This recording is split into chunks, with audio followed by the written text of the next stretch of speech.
Madam. ಸರಿ ಕೊಡು, ಮಾಡ್ಕೊಡ್ತೀನಿ.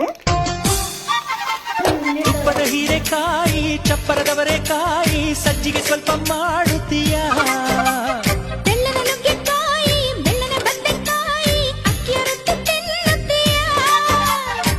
ಬೇಡ ಬೇಡ ಕೆಣಕಲ್ಲು ಬೇಡ, ತೊಂದ್ರೆಯಾದ್ರೆ ನಿಂದಿಸಬೇಡ. ಮೆಚ್ಚಿಕೊಂಡ ಗಂಡೆ ನಿನ್ನ, ತೊಂದ್ರೆ ನಂಗೆ ತುಂಬಾ ಚೆನ್ನ. ನಿನ್ನ ಪ್ರೀತಿಯ ಮಾತೆ ಚೆನ್ನ. ಮಲ್ನಾಡಡಿಕೆ, ಮೈಸೂರು ವಿಳದೆಲೆ, ಬೆರೆತರೆ ಕೆನ್ನ.